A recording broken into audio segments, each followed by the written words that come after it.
കർത്താവിൻ്റെ പരിശുദ്ധമായ നാമം വാഴ്ത്തപ്പെടുമാറാകട്ടെ. ബ്രഹ ഇൻ്റർനാഷണൽ മിനിസ്ട്രീസിൻ്റെ ദി വേർഡ് ഓഫ് ട്രൂത്ത് എന്ന ഈ ബൈബിൾ പഠന പരമ്പരയിലേക്ക് ഏവരെയും വീണ്ടും സ്വാഗതം ചെയ്യുന്നു. കഴിഞ്ഞ നാളുകളിൽ ഈ ബൈബിൾ പഠനം അനേകരുടെ ആത്മിക ജീവിതത്തിൽ അനുഗ്രഹമായിരുന്നുവെന്ന് ഞങ്ങൾക്ക് മനസ്സിലാക്കുവാൻ സാധിച്ചിട്ടുണ്ട്. തുടർന്നും ഈ പ്രവർത്തനത്തെ ഓർത്ത് നിങ്ങൾ പ്രാർത്ഥിക്കണം. തുടർന്ന് ദൈവവചന പഠനത്തിനായി നമ്മുടെ ഹൃദയങ്ങളെ ഏകാഗ്രമാക്കാം. കർത്താവ് നമ്മെ ധാരാളമായി അനുഗ്രഹിക്കുമാറാകട്ടെ.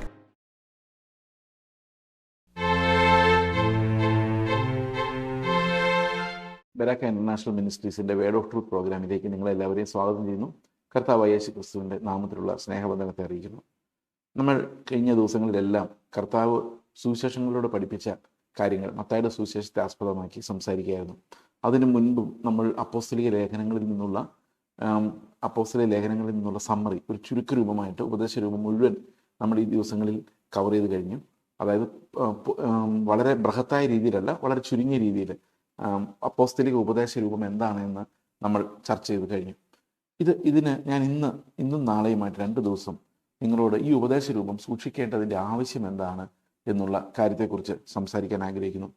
ഇത് നമ്മൾ പ്രധാനമായിട്ടും തിമോത്തിയോസിൻ്റെ ലേഖനത്തിലെ 3-ാം അധ്യായത്തിലൂടെ പൗലോസ് അപ്പോസ്തലൻ നമ്മോട് സംസാരിക്കുന്ന ചില കാര്യങ്ങൾ, 3-4 അധ്യായങ്ങളിലൂടെ സംസാരിക്കുന്ന ചില കാര്യങ്ങളാണ് നിങ്ങളുമായിട്ട് പങ്കുവയ്ക്കാൻ ഞാൻ ആഗ്രഹിക്കുന്നത്. ഒരു 3-ന്റെ അവസാന ഭാഗം 14 മുതലുള്ള വാക്യങ്ങൾ നമ്മൾ വായിക്കുമ്പോൾ അവിടെ എഴുതിയിരിക്കുന്നത്, നീയോ ഇന്നവരോട് പഠിച്ചു എന്ന് ഓർക്കുകയും ക്രിസ്തു യേശുവിലുള്ള വിശ്വാസത്താൽ നിന്നെ രക്ഷയ്ക്ക് ജ്ഞാനിയാക്കുവാൻ മതിയായ തിരുവെഴുത്തുകളെ ബാല്യം മുതൽ അറിയുകയും ചെയ്യുന്നത് കൊണ്ട് നീ പഠിച്ചും നിശ്ചയം പ്രാപിച്ചും ഇരിക്കുന്നതിൽ നിലനിൽക്കുക. എല്ലാ തിരുവെഴുത്തും ദൈവാശാസ്യമാകയാൽ ദൈവത്തിൻ്റെ മനുഷ്യർ സകല സൽപ്രവൃത്തിക്കും വക പ്രാപിച്ച് തികഞ്ഞവനാകേണ്ടതിന് ഉപദേശത്തിനും ശാസനത്തിനും ഗുണീകരണത്തിനും നീതിയിലെ അഭ്യസനത്തിനും പ്രയോജനമുള്ളതാകുന്നു. അപ്പോൾ ഈ വാക്യത്തിനകത്ത് വചനം പഠിക്കേണ്ടതിൻ്റെയും പഠിപ്പിക്കേണ്ടതിൻ്റെയും അത് വ്യവസ്ഥിതമായി നടക്കേണ്ടതിൻ്റെയും ആ പ്രാധാന്യം എന്താണെന്നാണ് വ്യക്തമാക്കുന്നത്. ഇവിടെ തിമോത്തിയോസിനോട് പൗലോസ് പറയാണ്, നീ ബാല്യം മുതൽ ഈ ഉപദേശം എന്തെന്ന് അറിഞ്ഞിട്ടുണ്ട്, തിരുവെഴുത്തുകളെ ചെറുപ്പം മുതലേ പഠിച്ചിട്ടുണ്ട്. അപ്പോൾ ചെറുപ്പത്തിൽ ഇത് പഠിക്കുമ്പം അതിൻ്റെ ബൃഹത്തായ കാര്യങ്ങളോ അതിൻ്റെ ആഴമുള്ള കാര്യങ്ങളോ ഒന്നും അറിയില്ലായിരിക്കാം, എന്നാലും വചനം അറിയാം. നമ്മൾ ആ വചനത്തിൻ്റെ ഫൗണ്ടേഷനിൽ നിലനിൽക്കേണ്ടതും അത് ഇന്നവരോട് പഠിച്ചു എന്ന് പ്രത്യേകിച്ച് അത് എഴുതിയിട്ടുണ്ട്. അതായത് ശരിക്കും കൃപാവരമുള്ള ഉപദേഷ്ടാക്കന്മാരാൽ ദൈവത്തിൻ്റെ നിത്യവചനം, സത്യവചനം അഭ്യസിച്ച ഒരാളായിരുന്നു തിമോത്തിയോസ് ചെറുപ്പത്തിൽ തന്നെ. ഇന്ന് സഭകളിലെ ഏറ്റവും വലിയ ദാരിദ്ര്യം എന്ന് പറയുന്ന വചനത്തിനാണ്. വചനം പ്രസംഗിക്കുന്നുണ്ടെന്ന് വെച്ചാൽ ഉണ്ടെങ്കിലും അത് ഒരു വ്യവസ്ഥിതമായ രീതിയിൽ നമ്മെ രക്ഷയ്ക്ക് ജ്ഞാനിയാക്കുന്ന രീതിയിൽ, അതാണ് ഇവിടെ പറഞ്ഞിരിക്കുന്നത്, രക്ഷയ്ക്ക് ജ്ഞാനിയാക്കുന്ന രീതി അത് ഉപദേശിക്കപ്പെടുന്നില്ല എന്നുള്ളത് ഒരു യാഥാർത്ഥ്യമാണ്. ഞാൻ ഈ കാര്യങ്ങളെക്കുറിച്ച് ഇത്രയും സംസാരിക്കാനുള്ളൊരു പ്രധാനപ്പെട്ട കാരണം, ഈ ഉപദേശം എപ്പോഴാണോ രക്ഷയ്ക്ക് ജ്ഞാനിയാക്കുന്ന ഒരു ഉപദേശം നമ്മുടെ സഭകളിൽ നിന്ന് കൈമോശം വരുന്നത്, അപ്പോൾ ശരിക്കും നമുക്ക് നഷ്ടപ്പെടുന്നത് ക്രിസ്തുവിനെ തന്നെയാണ്. യേശു ക്രിസ്തുവിനെ കുറിച്ച് പ്രസംഗിക്കുമ്പോഴാണ് അത് രക്ഷയ്ക്ക് ജ്ഞാനിയാക്കുന്ന ഉപദേശമായിട്ട് മാറും. ക്രിസ്തുവിനെയും അവൻ്റെ ക്രൂശിനെയും, അതാണ് പൗലോസ് പറയുന്നത്, ഞങ്ങൾ യേശു ക്രിസ്തുവിൻ്റെ ക്രൂശിനെ കുറിച്ചല്ലാതെ വേറെ ഒന്നിനെക്കുറിച്ചും അറിവില്ലാത്തവരായിട്ട് നിങ്ങളുടെ മുമ്പിൽ ഇരിക്കുന്നു. ഞങ്ങൾക്ക് ക്രൂശിതനായ ക്രിസ്തുവിനെ കുറിച്ചല്ലാതെ വേറെ ഒന്നിനെക്കുറിച്ചും പറയാനില്ല എന്ന ഒരു സ്റ്റാൻഡാണ് അപ്പോസ്തലന്മാർ എടുത്തുകൊണ്ടിരുന്നത്. ഏത് വചനം എടുത്താലും അത് യേശു ക്രിസ്തുവിൻ്റെ ക്രൂശിൻ്റെ ഒരു എക്സ്പ്ലനേഷനാണ്. നമ്മൾ ബൈബിളിൽ ഏത് വാക്യം എടുത്താലും that points to the cross. ക്രിസ്തുവിൻ്റെ ക്രൂശിലൂടെയുള്ള രക്ഷയ്ക്ക് ജ്ഞാനിയാക്കുന്ന ദൈവവചനത്തിലേക്കാണ് അത് എത്തുന്നത്. ഇന്ന് നമ്മൾ ചുറ്റും നോക്കുമ്പോൾ പല രീതിയിൽ ഇത് ഈ അപ്പോസ്തലിക ഉപദേശത്തിൽ നിന്ന് സഭകൾ വിട്ടുപോയിട്ടുണ്ട്. ഇതിലൊരു പ്രധാനപ്പെട്ട പ്രശ്നം എന്താണെന്ന് വെച്ച് കഴിഞ്ഞാൽ, ഈ അപ്പോസ്തലിക ഉപദേശം നമ്മൾ അതുപോലെ കാക്കുന്നില്ലെങ്കിൽ വളരെ പെട്ടെന്ന് തന്നെ നമ്മൾ ഭൂമിയിലെ ഒരു സുവിശേഷത്തിലേക്ക് വീണുപോകാൻ സാധ്യതയുണ്ട്. ഇവിടെ കൊളോസി ലേഖനം വായിക്കുമ്പോഴും ഈ മുന്നറിയിപ്പ് നമുക്ക് കാണാൻ സാധിക്കും. ഇത്രയും വചനം നമ്മൾ കേൾക്കുമ്പോൾ ഈ മുന്നറിയിപ്പുകൾ കൂടെ ശ്രദ്ധിക്കേണ്ടതാണ്. നമുക്ക് കൊളോസി ലേഖനം 2-ാം അധ്യായം വായിക്കുമ്പോൾ അവിടെ പറഞ്ഞിരിക്കുന്ന ഒരു കാര്യം, തത്വജ്ഞാനവും വെറും വഞ്ചനയും കൊണ്ട്, അത് 8-ാം വാക്യമാണ്, തത്വജ്ഞാനവും വെറും വഞ്ചനയും കൊണ്ട് ആരും നിങ്ങളെ കവർന്നു കളയാതിരിപ്പാൻ സൂക്ഷിക്കുവിൻ. അത് മനുഷ്യരുടെ സമ്പ്രദായത്തിനൊത്തവണ്ണം ലോകത്തിൻ്റെ ആദ്യപാഠങ്ങൾക്കൊത്തവണ്ണം അല്ലാതെ ക്രിസ്തുവിനൊത്തവണ്ണമുള്ളതല്ല. അപ്പൊ ക്രിസ്തുവിന് ഒത്തവണ്ണമുള്ളതല്ലാത്ത മാനുഷികമായ തത്വചിന്തയും വെറും വഞ്ചനയും കൊണ്ട് ആരും നിങ്ങളെ കവർന്ന് കളയാതിരിക്കാൻ, അതായത് നമ്മുടെ ഉള്ളിൽ കർത്താവ് നിക്ഷേപിച്ചിരിക്കുന്ന ഉപദേശം കവർച്ച ചെയ്യപ്പെടാതിരിക്കാൻ സൂക്ഷിച്ചുകൊള്ളുക എന്നാണ്. അതുപോലെ അനേക മുന്നറിയിപ്പുകൾ നമുക്ക് എബ്രായ ലേഖനം വായിക്കുമ്പോൾ അവിടെ 2-ാം അധ്യായത്തിൽ ഒരു മുന്നറിയിപ്പ് ഇങ്ങനെ കാണാം. അതുകൊണ്ട് നാം വല്ലപ്പോഴും ഒഴുകിപ്പോകാതിരിക്കേണ്ടതിന് കേട്ടത് ഏറ്റവും ശ്രദ്ധയോടെ കരുതിക്കൊള്ളുവാൻ ആവശ്യമാകുന്നു. അപ്പോൾ വളരെ ശ്രദ്ധയോടെ നമ്മൾ ഈ വചനത്തെ കരുതിക്കൊണ്ടില്ലെങ്കിൽ, അപ്പോസ്തലിക വചനങ്ങളെ കരുതിക്കൊണ്ടില്ലെങ്കിൽ നമ്മൾ ഒഴുകിപ്പോകുമെന്നുള്ളത് ഉറപ്പാണ്. കാരണം ഈ ഒഴുകിപ്പോക്ക് സ്വാഭാവികമായും ആർക്കും എപ്പോഴും സംഭവിക്കാവുന്നതാണ്. ഒരു സഭയെ സംബന്ധിച്ച് ഈ ആദ്യ സ്നേഹം ആ സഭ വിട്ടുകളയുന്നത് ഈ ഉപദേശങ്ങളിൽ ബലഹീനമാകുമ്പോഴാണ്. അതായത് ഉപദേശങ്ങളിൽ യേശുക്രിസ്തുവിനെ സംബന്ധിച്ചുള്ളതാണ്. അത് ബലഹീനമാകുമ്പോൾ നമുക്ക് കർത്താവിനെ കുറിച്ച് അറിയാൻ പറ്റാതെ പോകും. പണ്ട് കാലത്ത് ഞങ്ങളൊക്കെ വിശ്വാസത്തിലോട്ട് വന്ന സമയത്ത് ഒരു 30 വർഷം മുമ്പ് ആളുകൾ പറയുമായിരുന്നു, മറ്റ് സഭകളിൽ, അതായത് പൗരോഹിത്യ സഭകളിൽ അവരുടെ പുരോഹിതന്മാർ സംസാരിക്കുമ്പോൾ സ്നേഹം, സേവനം, പരോപകാരം ഇങ്ങനെയുള്ള വിഷയങ്ങളെക്കുറിച്ചാണ് സംസാരിക്കുന്നത്. രക്ഷയ്ക്കുതകുന്ന ഉപദേശങ്ങൾ അതിനകത്തില്ല. പിന്നെ കുറെ നാൾ കഴിഞ്ഞപ്പോൾ ഈ ഫ്രീ ചർച്ചുകളിൽ, പെന്തക്കോസ്റ്റ് ചർച്ചുകളിൽ തന്നെ ആൾക്കാർ പറയാൻ തുടങ്ങി, ഉപദേശം ശരിയായിട്ട് എന്താണ് കാര്യം, ജീവിതം ശരിയായിട്ടല്ലേ കാര്യമുള്ളൂ. ഒത്തിരി പേരും ധനമോഹികളായി നടക്കുന്നു, ഒത്തിരി പേരും വിഗ്രഹാരാധികളായി നടക്കുന്നു, അതായത് ലോകത്തിലുള്ള മോഹങ്ങൾ അന്വേഷിച്ച് നടക്കുന്നു. പലരും പരസ്പരം സംഘടനത്തിൽ ഏർപ്പെടുന്നു, മത്സരത്തിൽ ഏർപ്പെടുന്നു. അപ്പൊ വിശ്വാസ ഗോളം, അങ്ങനെ ഒരു ഗോളം ഉണ്ടെങ്കിൽ ആ ഗോളത്തിലേക്ക് നിങ്ങൾ നോക്കിയാൽ ഈ വിധ സംഘടനകളും പോരാട്ടങ്ങളും ലോകമോഹവും ലോകസ്നേഹവും അതിനെ അങ്ങനെയുള്ള ഒത്തിരി ഉപദേശങ്ങളും വ്യാപരിക്കുമ്പോൾ ആൾക്കാർ പറയാണ്, എന്ത് ഉപദേശം ഉണ്ടായിട്ട് എന്താ കാര്യം, ആളുകൾ നന്നായാലല്ലേ കാര്യമുള്ളൂ. പ്രിയ സഹോദരങ്ങളെ, ഇതെല്ലാം വളരെ തെറ്റായിട്ടുള്ള വ്യൂ പോയിന്റ്സ് ആണ്. ഉപദേശം ശരിയല്ലെങ്കിൽ ആരും നന്നാകാൻ പോകുന്നില്ല. കാരണം ലോകം നിലനിൽക്കുന്നത് തന്നെ ലോകത്തോട് മോഹമുള്ള ആളുകൾ ഉള്ളതുകൊണ്ടാണ്. നിങ്ങൾ ഒരു നിമിഷം ആലോചിച്ച് നോക്കിയാൽ ലോകം വിജയിക്കുന്ന എന്തുകൊണ്ടാണ്? ലോകത്തിൽ ഒത്തിരി കാര്യങ്ങൾ വിജയിക്കുന്ന എന്തുകൊണ്ടാണ്? ലോകത്തോട് ദാഹമുള്ള ആളുകൾ ഉള്ളതുകൊണ്ടാണ്. സമ്പാദിക്കണമെന്ന് ആഗ്രഹമുള്ള ആളുകൾ ഇന്ത്യയിൽ ഉള്ളതുകൊണ്ടാണ് ഇവിടെ ഇത്രയും തൊഴിലവസരങ്ങൾ ഉള്ളത്. അതായത് ലോകം നിലനിൽക്കുന്നത് തന്നെ it is in this philosophy of greed and want. അതില്ലെങ്കിൽ, അത്യാഗ്രഹമില്ലാത്ത ഒരു ലോകത്തിന് നിലനിൽക്കാൻ സാധിക്കില്ല. നമ്മൾ എത്ര അധ്വാനിച്ചാലും നമുക്ക് പണം കൈ കിട്ടില്ല എന്ന് വിചാരിച്ചോ, നമുക്ക് അധ്വാനിക്കാൻ തോന്നുകയില്ല. It's the money that tantalises us. ആ ഒരു ആകർഷകത്വമാണ് ഈ ഭൂമിയെ മുഴുവൻ നിലനിർത്തിയിരിക്കുന്നത്. അപ്പൊ ലോകത്തിന്റെ മുഴുവൻ ആ ഗ്ലൂ എന്ന് പറയുന്നത് ഈ വ്യവസ്ഥ നിലനിർത്തിക്കൊണ്ടു പോകുന്നത് ഈ മോഹങ്ങളാണ്. അപ്പൊ ശരിക്കും ഈ ലോകം മുഴുവൻ ആ ഒരു വ്യവസ്ഥയുടെ കീഴിൽ ഉള്ളതാണ്. അപ്പോൾ ഉപദേശ രൂപം നമ്മൾ മുറുകെ പിടിച്ചില്ലെങ്കിൽ ആ വ്യവസ്ഥയിലേക്ക് വീണു പോകാൻ വളരെ എളുപ്പമാണ്. കാരണം കർത്താവിൻ്റെ ആ വചനത്തിൻ്റെ ആ ഒരു നാരോ ഡെഫിനിഷൻ അത് നമുക്ക് പിടികിട്ടിയില്ലെങ്കിൽ, അത് നമ്മൾ സൂക്ഷിച്ചില്ലെങ്കിൽ, അത് നമ്മൾ അതിൽ നിന്ന് വഴുതിപ്പോയി ലോകത്തിൽ ഉള്ള ആളുകളെ പോലെ, സാധാരണ മനുഷ്യരെ പോലെ ആയി പോകാൻ വളരെയധികം ചാൻസ് ഉണ്ട്. കാരണം അത് സ്വാഭാവികമാണ്. അതുകൊണ്ട് ഉപദേശം ശരിയല്ലെങ്കിൽ ആരും നന്നാകാൻ പോകുന്നില്ല എന്നുള്ളതാണ് നമ്മൾ മനസ്സിലാക്കേണ്ടത്. ഈ നാരോ റോഡിലൂടെ അല്ലാതെ, ക്രിസ്തു എന്ന നാരോ റോഡിലൂടെ അല്ലാതെ പാപത്തെ ജയിക്കാൻ വേറൊരു വഴിയുമില്ല. ലോകത്തിൽ സ്വാഭാവികമായി നമ്മൾ പരിശ്രമിക്കും തോറും നമ്മൾ ലോകത്തിന്റെ മോഹങ്ങളിൽ വീണു പോവുകയുള്ളൂ. ഇത് ഇങ്ങനെയുള്ള മുന്നറിയിപ്പുകൾ വേദപുസ്തകത്തിൽ അനേക സ്ഥലങ്ങളിലുണ്ട്. പ്രത്യേകിച്ച് അപ്പോസ്തലന്മാർ ഈ മുന്നറിയിപ്പുകൾ പലപ്പോഴുമായിട്ട് നമുക്ക് തരുന്നുണ്ട്. എന്നാൽ നമ്മൾ ചില ആശ്വാസവാക്കുകൾ കൂടെ ഇതിൻ്റെ കൂടെ വായിക്കുന്നത് നല്ലതായിരിക്കും. നമ്മൾ ഒരിക്കൽ ഈ വചനത്തിന്റെ അടിസ്ഥാനം നമ്മുടെ ജീവിതത്തിൽ ഉണ്ടായിക്കഴിഞ്ഞാൽ എന്താണ് സംഭവിക്കുന്നത്? 3-ാം അധ്യായം 1 കൊരിന്ത്യർ ലേഖനം 3-ാം അധ്യായത്തിന്റെ 10-11 വാക്യങ്ങൾ പൗലോസ് ഇങ്ങനെ പറയുന്നു: എനിക്ക് ലഭിച്ച ദൈവകൃപയ്ക്കൊത്തവണ്ണം ഞാൻ ജ്ഞാനമുള്ളൊരു പ്രധാന ശില്പിയായി അടിസ്ഥാനമിട്ടിരിക്കുന്നു.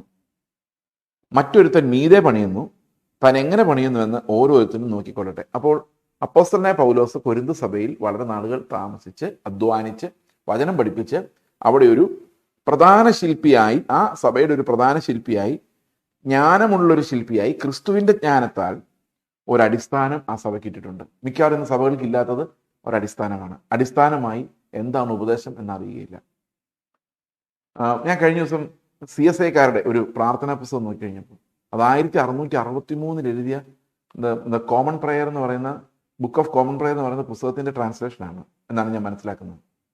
വളരെ റിച്ച് ആയിട്ടുള്ള രക്ഷയെക്കുറിച്ചുള്ള കൺഫെഷൻസ് അതിനകത്തുണ്ട്. അപ്പം എൻ്റെ ഒരു സഹോദരൻ പറയായിരുന്നു, പുസ്തക രൂപത്തിൽ എഴുതി വെച്ചിരിക്കുന്നുണ്ട്, അത് അവിടെ ഇരിക്കുന്നു. പക്ഷെ അത് വായിക്കുന്നവർക്കോ എടുക്കുന്നവർക്കോ അതെന്താണെന്ന് ഉൾക്കൊള്ളാനോ ആ ഒരു പരിജ്ഞാനത്തിലേക്ക് പോകാനോ സാധാരണഗതിയിൽ കഴിയുന്നില്ല.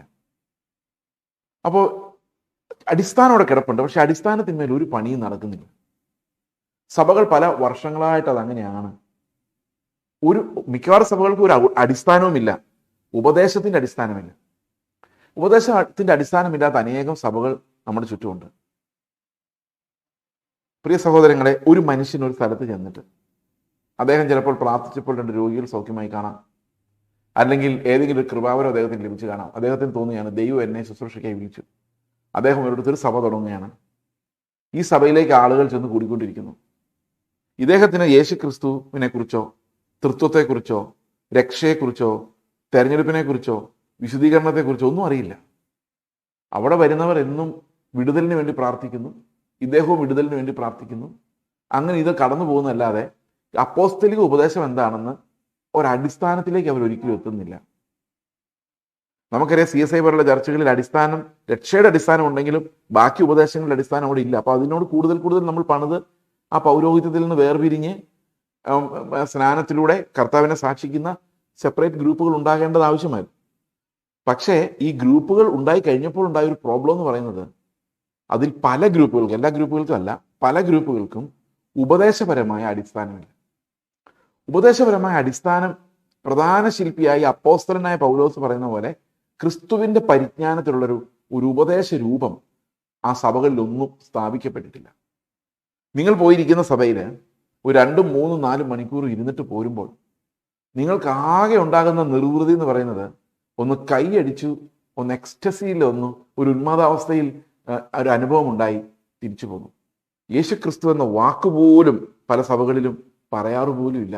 കാരണം Christ is irrelevant for most of the people. ഇത് അടിസ്ഥാനമില്ലാത്തതുകൊണ്ടാണ്. അപ്പോസ്തലികമായ അടിസ്ഥാന വചനങ്ങൾ സഭയിൽ സ്ഥാപിക്കപ്പെടുന്നില്ലെങ്കിൽ അടുത്ത തലമുറയ്ക്ക് ക്രിസ്ത്യാനിറ്റി എന്താണെന്ന് പോലും അറിയാൻ സാധിക്കത്തില്ല. അതുകൊണ്ട് പൗലോസോട് പറയാണ്, ഞാൻ പ്രധാന ശില്പിയായി, ജ്ഞാനമുള്ളൊരു പ്രധാന ശില്പിയായി അടിസ്ഥാനം ഇട്ടിരിക്കുന്നു. അടിസ്ഥാനം വീണ് കഴിഞ്ഞാൽ പിന്നെ അതിൻ്റെ 11ാം വാക്യത്തിൽ പറയാണ്, യേശുക്രിസ്തു എന്ന ഇട്ടിരിക്കുന്ന അടിസ്ഥാനമല്ലാതെ മറ്റൊന്നിടുവാൻ ആർക്കും കഴിയുകയില്ല. പ്രിയ സഹോദരങ്ങളെ, ഒരു വ്യക്തിയെ സംബന്ധിച്ച് ഇത് കൂടുതൽ സത്യമാണ്. നിങ്ങളുടെ ഹൃദയത്തിൽ ക്രിസ്തുവിനെ കുറിച്ചുള്ള അടിസ്ഥാന ഉപദേശം രജിസ്റ്റർ ആയിട്ടുണ്ടെങ്കിൽ, നിങ്ങൾക്കത് മനസ്സിലായിട്ടുണ്ടെങ്കിൽ, തീർച്ചയായിട്ടും വേറൊരു അടിസ്ഥാനം ഒരിക്കലും ആർക്കും ഇടാൻ സാധിക്കില്ല. കാരണം അത്ര സ്പെഷ്യലാണ് ഈ കർത്താവിനെ കുറിച്ചുള്ള വെളിപ്പാട്.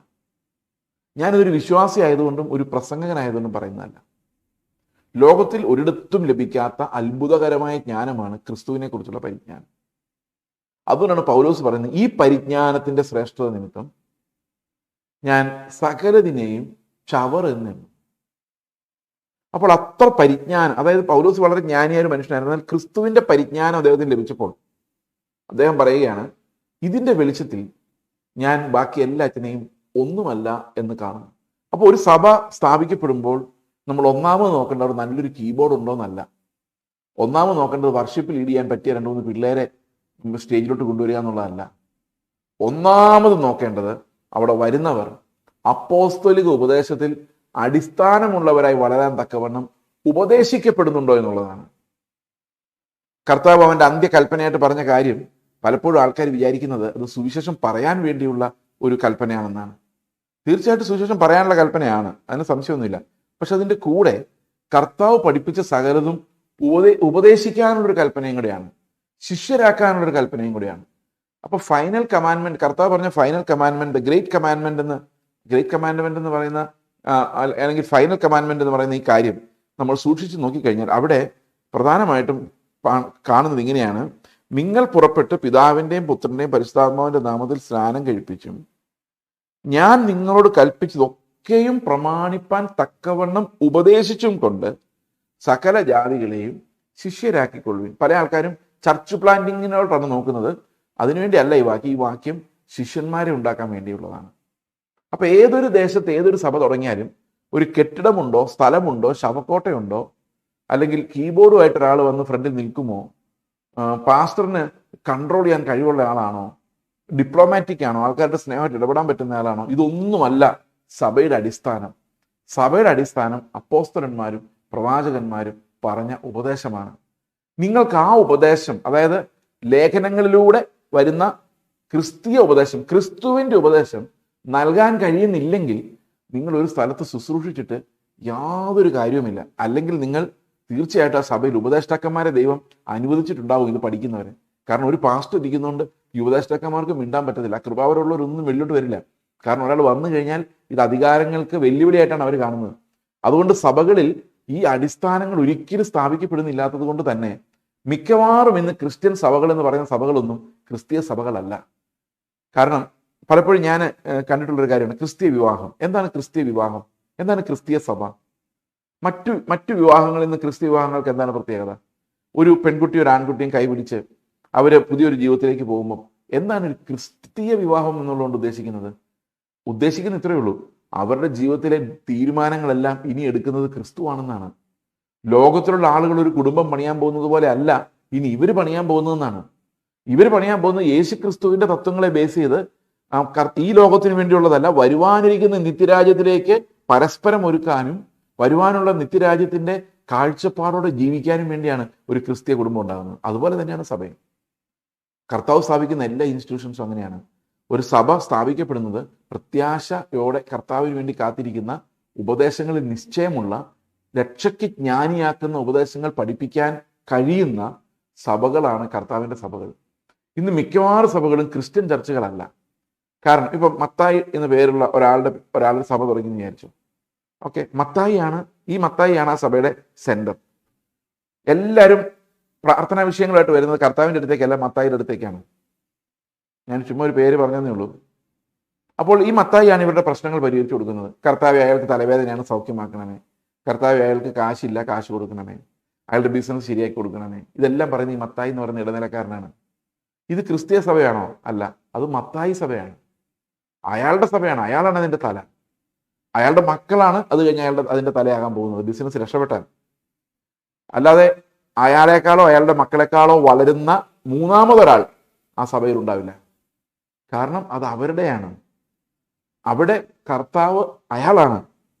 അവിടെ യേശുക്രിസ്തുവിന്റെ അടിസ്ഥാനങ്ങളല്ല വീഴുന്നത്, ഈ മത്തായി എന്ന് പറയുന്ന ആളുടെ സവിശേഷതകളാണ്, അയാളുടെ പുകഴ്ചയാണ് അടിസ്ഥാനം.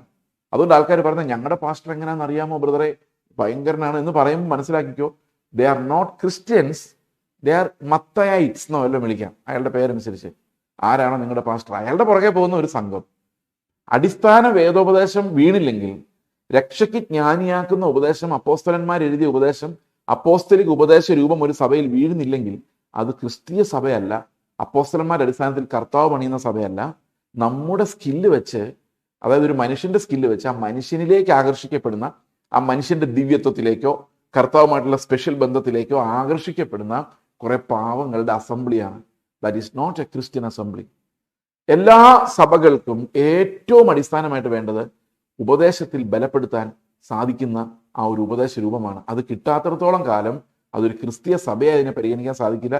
ഒരു സോഷ്യൽ ക്ലബ്ബായിട്ടോ ഏതെങ്കിലും ആളുടെ സ്വഭാവത്തെ പ്രതിഫലിപ്പിക്കുന്ന ഒരു സംഘമായിട്ടോ മാത്രമേ അതിനെ കാണാൻ സാധിക്കുകയുള്ളൂ.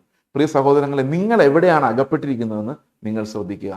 നിങ്ങൾ ശരിക്കും ക്രിസ്തുവിനെ കുറിച്ച് പഠിക്കുന്നുണ്ടോ? സഭയിൽ എന്താണ് കേന്ദ്രം? പ്രധാനമായ പോയിന്റ് എന്താണ്?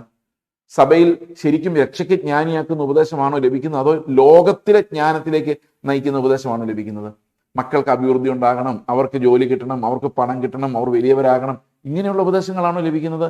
അതോ കർത്താവിന്റെ രക്ഷയുടെ ഇടുക്കുവഴിയിലൂടെ നടക്കുവാൻ പരിശീലിപ്പിക്കുകയാണോ ചെയ്യുന്നത്? യേശുക്രിസ്തു ആണോ ഉയർത്തപ്പെടുന്നത്, അതോ മനുഷ്യർ, കൃപാവരമുണ്ടെന്ന് സ്വയം വിചാരിക്കുന്ന ചില മനുഷ്യർ ഉയർത്തപ്പെടുകയാണോ? എന്താണ് സംഭവിക്കുന്നത്? ഇതിനെ ശോധന ചെയ്യേണ്ടത് വളരെ ആവശ്യമാണ്. കാരണം അന്ത്യകാലത്ത് ദുർഘട സമയങ്ങൾ വരും. ഇതാണ് തിമോത്തിയോസിന്റെ ലേഖനത്തിൽ നമ്മൾ കാണുന്നത്. തിമോത്തിയോസിന്റെ ലേഖനത്തിലെ 3-ാം അധ്യായം നമ്മൾ വായിച്ചു തുടങ്ങുമ്പോൾ, നമ്മൾ വായിച്ച 14-15 വാക്യങ്ങളാണെങ്കിലും ആ 3-ാം അധ്യായത്തിന്റെ തുടക്കം നമ്മൾ വായിക്കുമ്പോൾ അവിടെ ഈ അന്ത്യകാലത്ത് വരുന്ന ദുഷ്പ്രവണതകളെ കുറിച്ച് ഞാൻ ആലോചിക്കുമായിരുന്നു. എത്ര പ്രൊഫറ്റിക്കാണ്, നമ്മുടെ ചുറ്റും അങ്ങനെ തന്നെയല്ലേ സംഭവിച്ചുകൊണ്ടിരിക്കുന്നത് എന്ന് ഞാൻ ആലോചിക്കുമായിരുന്നു. ഇവിടെ പറയുന്നത്, മനുഷ്യർ ദ്രവ്യാഗ്രഹികളും സ്വസ്നേഹികളും വമ്പ് പറയുന്നവരും അഹങ്കാരികളും ദൂഷകന്മാരും അമ്മയപ്പന്മാരനുസരിക്കാത്തവരും നന്ദി കെട്ടവരും അശുദ്ധരും വാത്സല്യമില്ലാത്തവരും ഇണങ്ങാത്തവരും ഏഷണിക്കാരും അജിതേന്ദ്രിയന്മാരും ഉഗ്രന്മാരും സൽഗുണദ്വേഷികളും ദ്രോഹികളും ധാർഷ്ട്യക്കാരും നിഗളികളുമായി ദൈവപ്രിയമില്ലാതെ ഭോഗപ്രിയരായി ഭക്തിയുടെ വേഷം ധരിച്ച് അതിൻ്റെ ശക്തി ത്യജിക്കുന്നവരുമായിരിക്കും. ഇതിനകത്ത് ചില കാര്യങ്ങൾ നമ്മൾ ശ്രദ്ധിക്കേണ്ടത്. സ്വസ്നേഹം, സ്വന്തം കാര്യത്തോട്. ഇന്ന് അനേകം ശുശ്രൂഷകരും പറയുന്നത് കേൾക്കാം, ഒരു നല്ല സഭ കിട്ടണം. എന്തിനാണ്? സഭയോടുള്ള സ്നേഹമാണോ? അല്ല, അതിൽ നിന്ന് കിട്ടുന്ന വരുമാനത്തോടുള്ള സ്നേഹമാണ്. ദ്രവ്യാഗ്രഹം.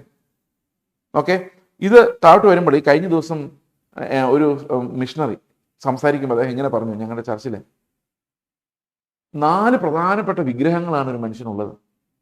പല മതങ്ങളിലും അതിന് പറ്റിയ ദേവന്മാരൊക്കെ ഉണ്ട്. ഒന്ന് ധനമാണ്, മറ്റൊന്ന് വിദ്യാഭ്യാസം, 3 ആരോഗ്യം, 4 വൈരാഗ്യം. ഈ വൈരാഗ്യം എന്ന് പറഞ്ഞാൽ ലോകത്തോട് വൈരാഗ്യം തോന്നിയിട്ട് പോകുന്ന ആ കാര്യമല്ല, ആരോടെങ്കിലുമുള്ള വൈരാഗ്യം, പ്രതികാരം. ഇതൊരു മനുഷ്യന് ആവശ്യമാണ്.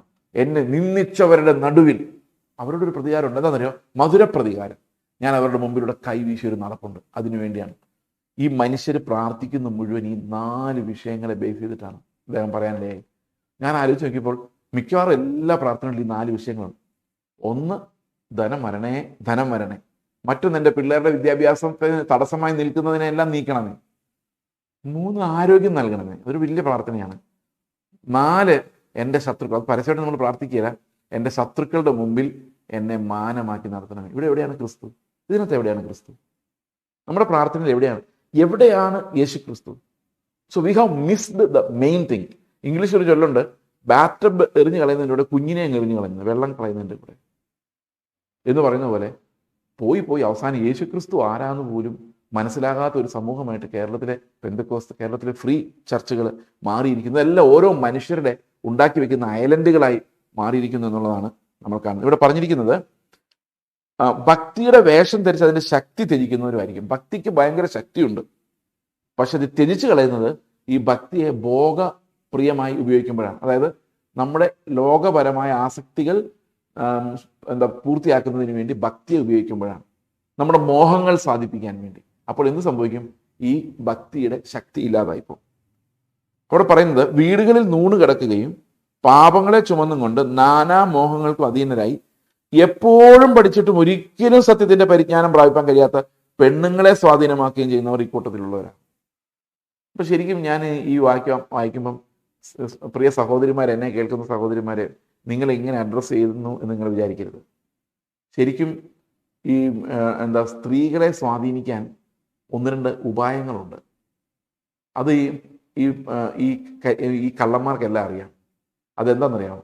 തലമുറയെക്കുറിച്ച് സംസാരിച്ചാൽ മതി, പെട്ടെന്ന് സഹോദരിമാർ ശ്രദ്ധിക്കും. കാരണം അവർക്ക് ഏറ്റവും വലിയ ഭാര്യ അമ്മമാര്, അവർക്ക് മക്കളാണ് ഏറ്റവും വലുത്.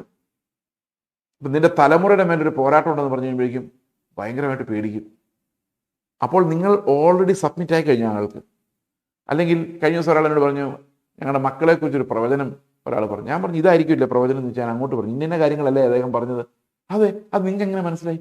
ഞാൻ പറഞ്ഞു, അത്രയേ ഉള്ളൂ ഇവർ പറയുന്നത്. കാരണം ഇവരെ വഞ്ചിക്കാൻ, അതായത് ഈ അമ്മമാരെ, സഹോദരിമാരെ, അവരുടെ ജീവിതത്തിൽ അവർ ഏറ്റവും വിലയേറിയതായി കാണുന്ന കാര്യങ്ങളുടെ മേൽ പോരാട്ടമുണ്ടെന്ന് പറഞ്ഞ് ഭയപ്പെടുത്തി ദൈവത്തിൻ്റെ പ്രൊട്ടക്ഷനിൽ അല്ല നിങ്ങൾ എന്നുള്ളൊരു ധ്വനി ഉണ്ടാക്കിയിട്ട് ഇവര് നിങ്ങളുടെ പ്രൊട്ടക്റ്റേഴ്സ് ആയിട്ട് വരികയാണ്. ഇതൊരു വലിയ തന്ത്രമാണ്. അത് ഇന്നും സത്യവിശ്വാസം അകറ്റിക്കളയാൻ ഇത് വലിയൊരു തന്ത്രമായി സാത്താൻ ഉപയോഗിക്കുന്നുണ്ട്. ഇന്ന് ഒരുപക്ഷെ ഒരു വീട്ടിലെ ഭർത്താവ് അല്ലെ ഒരു വീട് നായകൻ പറയാണ്, അയാൾ ശരിയല്ല കേട്ടോ, അയാൾ ഭാര്യ സമ്മതിക്കില്ല, നിങ്ങൾ എന്തിനാ മനുഷ്യ അയാളുടെ കുറ്റം പറയുന്നത് എന്ന് പറയും. കാരണം ഭയമാണ്, പേടിയാണ്, നമ്മൾ വിവേചിക്കാൻ പോലും ഭയമാണ്. പ്രിയ സഹോദരങ്ങളെ, നിങ്ങൾ അടിമനുഖത്തിൽ, ഭയത്തിന്റെ അടിമനുഖത്തിൽ, വ്യക്തികളുടെ മുഖത്തിനകത്ത് നിങ്ങൾ പെട്ടുപോകരുത്. കാരണം ഒരു വ്യവസ്ഥയുടെ കീഴിൽ പെട്ടുപോകുന്നതിനേക്കാളും കഷ്ടമാണ് ഒരു പാപിയായ വ്യക്തിയുടെ കീഴിൽ പെട്ടുപോകുന്നത്. If you are trapped by an attractive human being, നിങ്ങൾ വളരെ വിശിഷ്ടനെന്ന് വിചാരിക്കുന്ന ഒരാളുടെ ഒരു നിയന്ത്രണത്തിലാണ് നിങ്ങളെങ്കിൽ നിങ്ങൾക്ക് അയാളുടെ കുറ്റങ്ങളൊന്നും മനസ്സിലാവില്ല. എല്ലാ മനുഷ്യരും പാപികളാണ്. അതുകൊണ്ട് നമുക്ക് അനുഗമിക്കാൻ പറ്റിയ, ഏത് സഭയ്ക്കും അനുഗമിക്കാൻ പറ്റിയ ഒരേ ഒരു പാറ യേശുക്രിസ്തുവാണ് എന്നുള്ളത് നമ്മൾ മനസ്സിലാക്കണം. അപ്പോൾ ക്രിസ്തു യേശുവിൽ ഇവിടെ പറയുകയാണ്, 20-ാം വാക്യത്തിൽ പറയുന്നത്, നീയോ എൻ്റെ ഉപദേശം, നടപ്പ്, ഉദ്ദേശം, വിശ്വാസം. നമ്മൾ എന്താണ് കാക്കേണ്ടത്? അപ്പോസ്തലന്മാർ നമുക്ക് തന്ന ഉപദേശം, ആ ഉപദേശം കാക്കുവാൻ ഈ അന്ത്യകാലത്ത് നമ്മളൊരു പോരാട്ടം തന്നെ കഴിക്കേണ്ടത് ആവശ്യമാണ്. കാരണം ഇത് വളരെ ഈസി ആയിട്ട് നമുക്ക് ചെയ്യാൻ പറ്റുന്നൊരു കാര്യമല്ല. ഒരു വല്ലാത്ത ആത്മാവ്, യേശുക്രിസ്തുവിൻ്റെതല്ലാത്ത ഒരു സ്പിരിറ്റ് ഇതിനകത്ത് ശക്തമായിട്ട് വ്യാപരിക്കുന്നുണ്ട്. അത് അത്ഭുതങ്ങളെ കാണിക്കുന്ന രീതിയിൽ ക്രിസ്തുവിനെ മറച്ചു കളയുന്ന ഒരു സ്പിരിറ്റ് ഈ സഭകൾക്കകത്ത് ഈ അന്ത്യകാലത്ത് വ്യാപിക്കുന്നുണ്ടെന്നുള്ളത്, ക്രിസ്തു ഇല്ലാത്ത ഒരു ആത്മാവ് വളരെയധികം ബഹളം വയ്ക്കുകയും ശബ്ദമുണ്ടാക്കുകയും യേശുക്രിസ്തുവിനെ മറച്ചു കളയുകയും ചെയ്യുന്ന ഒരു സ്പിരിറ്റ് ഇന്ന് നമ്മുടെ ഇടയിൽ വ്യാപരിക്കുന്നുണ്ട് എന്നുള്ളത് നിങ്ങളെല്ലാവരും ജാഗ്രതയോടെ കാണണമെന്ന് ഇത്രയും നാളും ഞാൻ നിങ്ങളോട് സംസാരിച്ചതിൻ്റെ അടിസ്ഥാനത്തിൽ ഞാൻ നിങ്ങളെ ഓർമ്മിപ്പിക്കാൻ ആഗ്രഹിക്കുന്നു. ദൈവം നിങ്ങളെ അനുഗ്രഹിക്കട്ടെ. നമുക്കൊന്ന് പ്രാർത്ഥിക്കാം. ഞങ്ങളുടെ സ്വർഗസ്ഥ പിതാവേ, അന്ത്യകാലത്ത് ഞങ്ങളുടെ ചുറ്റും പലതരത്തിലുള്ള വഞ്ചനകൾ വരുമ്പോൾ യേശുക്രിസ്തുവിൻ്റെ പരിജ്ഞാനത്തിൻ്റെ ഉപദേശം എന്ന ഇടുക്കു വഴിയിലൂടെ കടക്കുവാൻ കർത്താവ് അനേകം വഞ്ചനകളെക്കുറിച്ച് ബോധ്യമുള്ളവരായി ഞങ്ങൾ സ്വതന്ത്രരായി കർത്താവെ അങ്ങയുടെ നാമത്തെ നോക്കുവാൻ, അങ്ങയുടെ മുഖത്തെ നോക്കുവാൻ ഞങ്ങളെ സഹായിക്കണമേ. എല്ലാ വഞ്ചനങ്ങളും ഞങ്ങൾ വിടുവിക്കപ്പെടാൻ, എല്ലാ മാനുഷികമായ ഹുക്കുകളിൽ നിന്നും ഞങ്ങൾ രക്ഷപ്പെടുവാൻ കർത്താവെ, രക്ഷയുടെ പത്യവചനം, രക്ഷയ്ക്ക് ജ്ഞാനിയാക്കുന്ന പത്യവചനത്തിൽ ഉറപ്പിക്കപ്പെടുവാൻ ഞങ്ങളെ സഹായിക്കണമേ. കർത്താവായ യേശുക്രിസ്തുവിൻ്റെ നാമത്തിൽ തന്നെ ആമേൻ.